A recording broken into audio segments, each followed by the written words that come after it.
either burn clean fuel oil or compressed natural gas. New York City has cut its carbon footprint more than 65% since I arrived in '85. Picture Yankee Stadium, mentally fill it with trash 10 times. If you're from Boston or a Mets fan, it's a great image. That was the residential trash taken out daily when I arrived in '85. Now cut that total more than 2/3. That's today. That's recycling at work. Welcome to the third greenest city overall in the United States. Welcome to the greenest city east of Mississippi. Many of you bet that was New York before tonight's tour. Now the current mayor of County. Properly, by the way, it should be pronounced Brokenen, as in Dutch for broken land.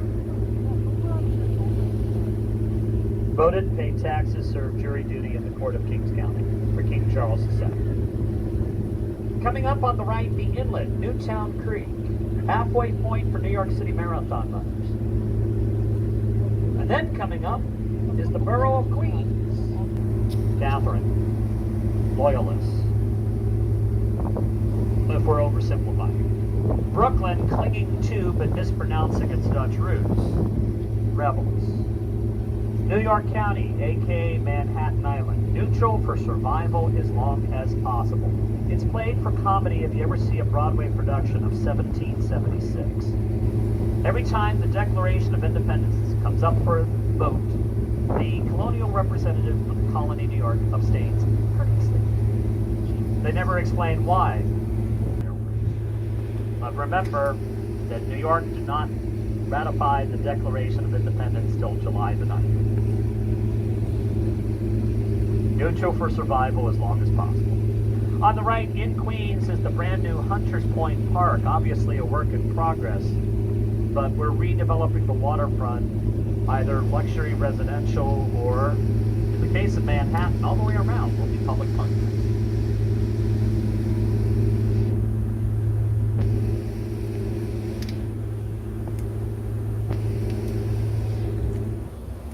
Let's go north or right of it. There's some construction inland, and there's the Chrysler Building. Triangular windows and semicircle arches mark Chrysler. Chrysler Motors has not owned it since the 60s. Investors from the Middle East own an 80% controlling of the interests until March 1st. It was announced they were selling it. At the end of the month, they sold it at a 77% loss. I'll tell you the story later. Next to it says MetLife. Native New Yorkers still call it the Pan Am Building.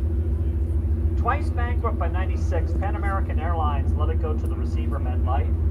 They have since sold it. Investors, or private real estate trust, I should say, owns the building.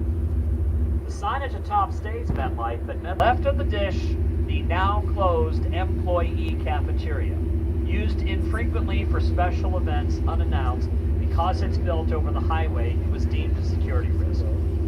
Cheaper to close it than armor it. Behind that, the library stands a little taller. You'll notice the east and west walls of the library have no windows. Whether the sun is rising or setting, your life does not drastically change as you read. VIPs want corner offices. But at the UN, in any sense or meaning of the phrase, no nation's view is more important than the other. The dome, the delegates meet. On the right, in Queens, there used to be a Pepsi Cola bottling plant. If only I could remember where. One condition to develop the property residentially, the sign had to stay. New Yorkers were blissfully aware of the battle the courts waged for 23 years before its landmark status was removed.